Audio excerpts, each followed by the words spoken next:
Buenas noches.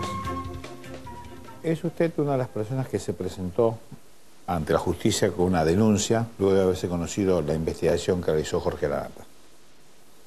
Sí, con la diputada Graciela Ocaña hicimos una presentación pidiendo que se investigara el lavado de dinero que surge de las grabaciones y de las filmaciones que se mostraron en el programa del domingo. Pero ella escuchaba decir, ¿no? Por ejemplo, si alguien envía dinero afuera del país mediante estas financieras offshore o empresas offshore, no es delito.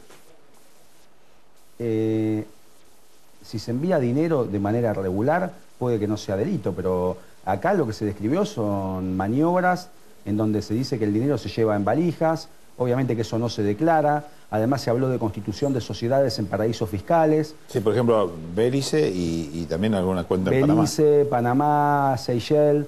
Las maniobras de lavado precisamente se dan a través de este tipo de mecanismos, es decir, mediante facturas falsas, donde se aparenta, no sé, digamos, se intenta justificar ese tipo de dinero y luego transfiriéndolo a sociedades que son sociedades cáscara, que, bueno, en la descripción se habla de muchas sociedades a las que se transfieren, se va partiendo el dinero y luego ese dinero va circulando hasta que se pierde el rastro de dónde surgió y adquiere apariencia de legalidad. Esa es la característica del lavado de dinero. Es difícil, le pregunto, usted tuvo que ver con la lucha contra la corrupción, ¿no? O por la Fiscalía nada menos, titular.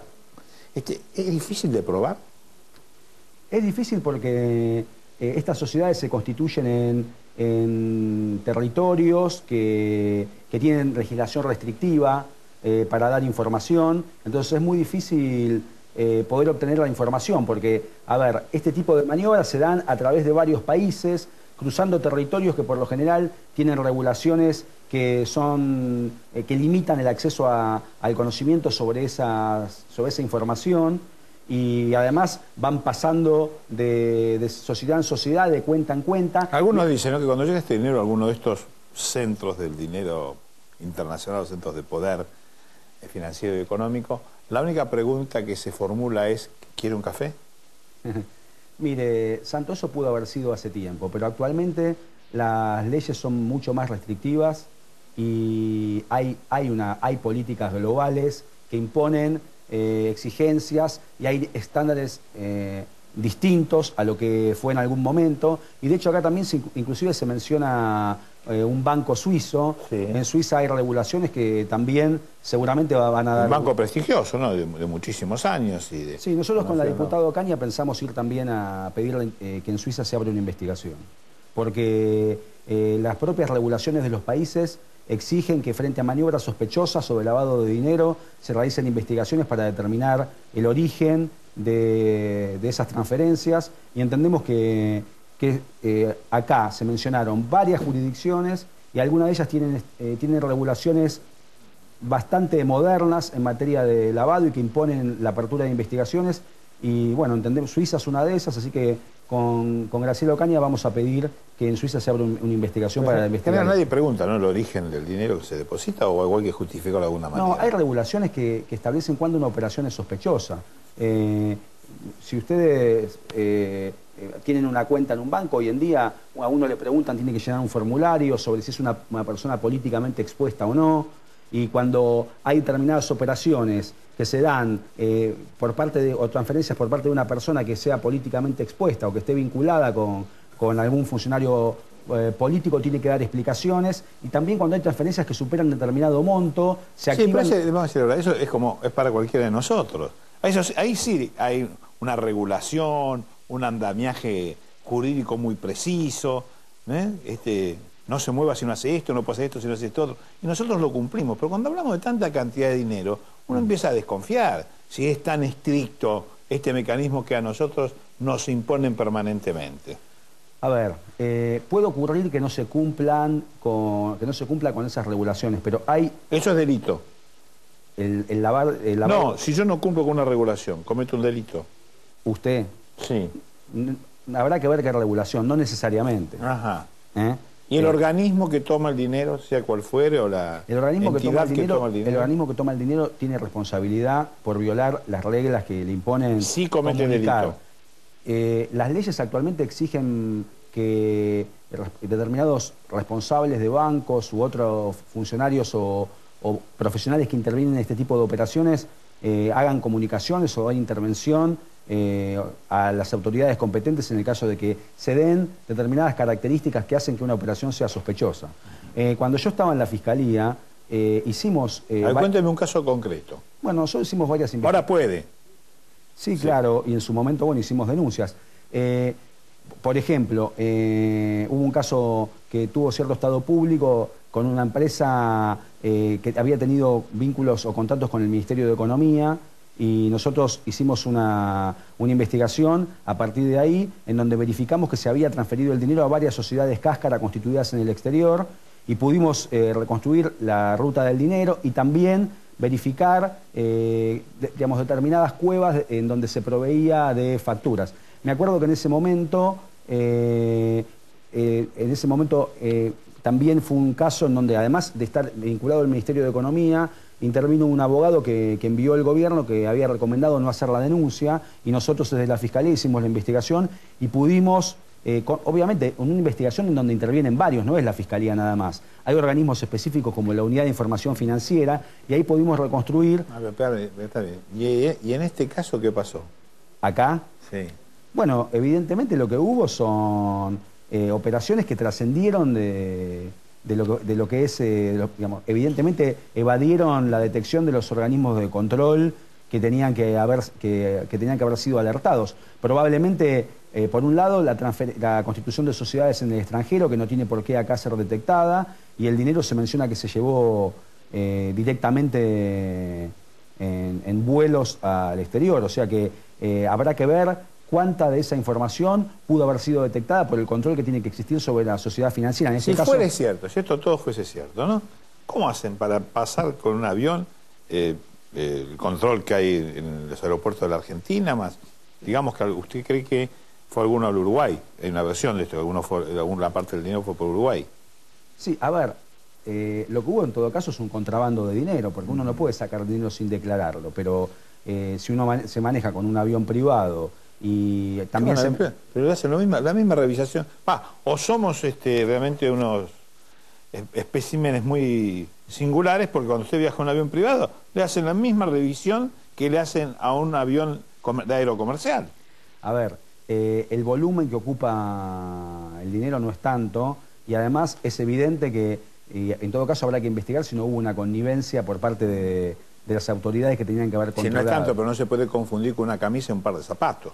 Sí, pero lo que es interesante acá es que, digamos, es de Estado público, que a partir de que empezaron con las restricciones para compra de dólares, empezaron a poner perros en los lugares en donde la gente suele viajar a Uruguay. Antes no estaban los perros. Claro, pero de repente surgen estos casos en donde se contrabandean millones de dólares y no hay ningún perro ni ningún mecanismo de detección, y lo mismo ocurre, bueno, ha habido otros casos. Este no es el único caso que ha salido a la luz en los últimos tiempos, ya sea de dinero o contrabando de drogas. Todos recordamos el caso del avión que salió de Morón y fue detectado en el aeropuerto del Prat en Barcelona. Sí, en España. Pero acá salió. Bueno, son casos de contrabando de dinero y de maniobras con estructuras jurídicas en este tipo de paraísos fiscales. Mire, porque hay una historia de narcotráfico, ¿no?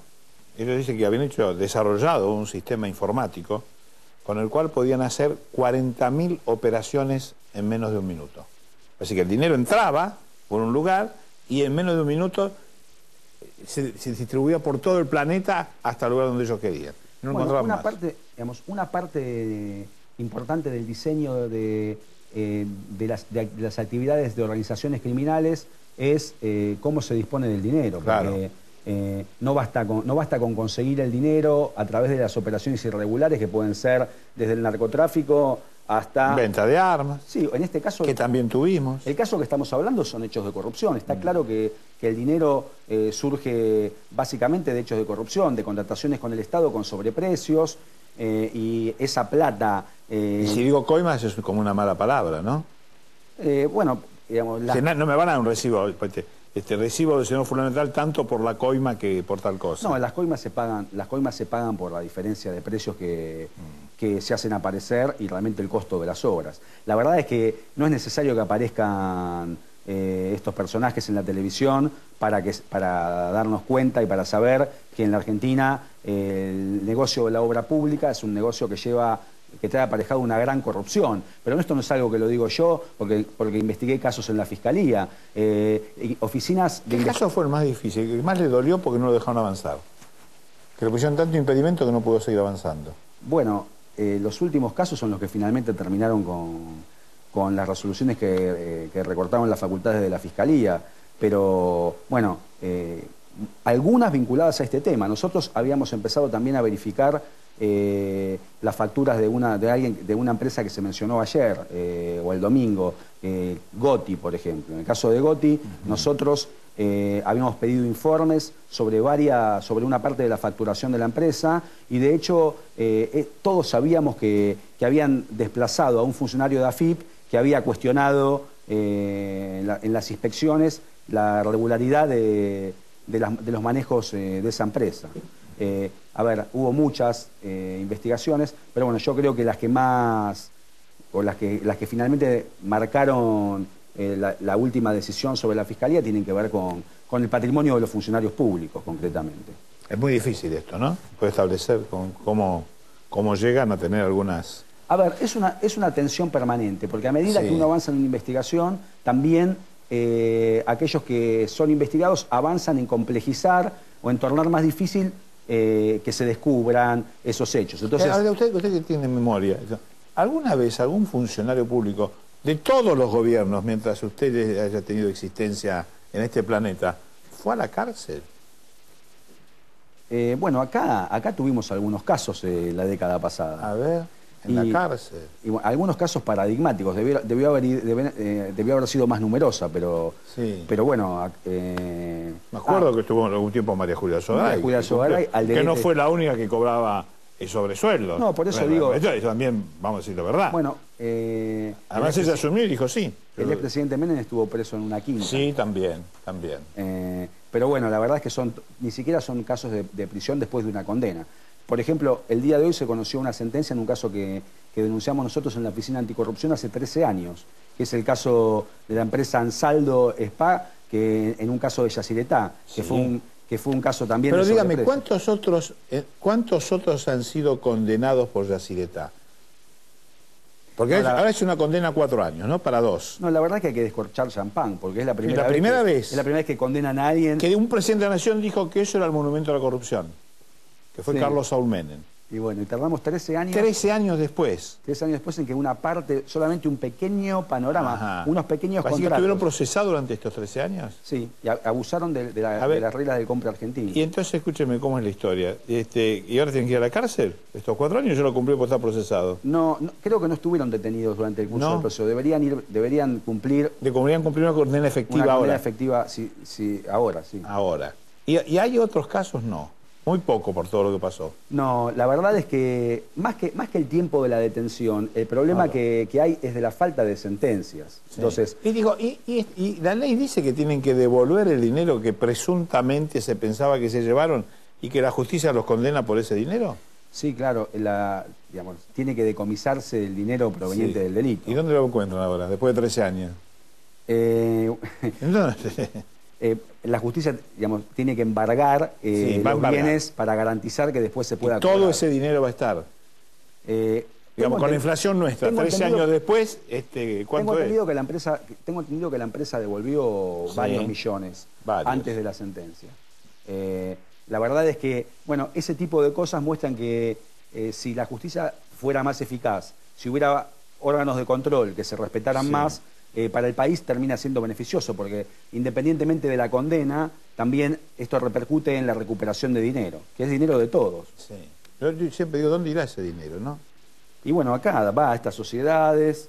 digo el dinero que... El dinero que se recupera. El dinero que se recupera, va a rentas generales. El dinero que se recupera tiene que incorporarse en el patrimonio. Claro.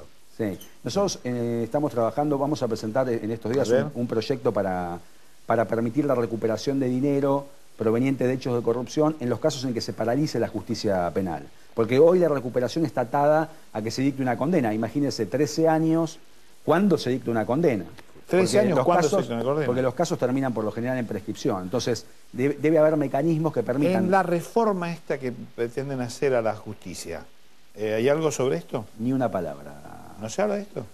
De acelerar la justicia y de combatir la corrupción, cero. Muchas gracias. ¿Y a usted cómo le fue cuando empezó a hablar de corrupción?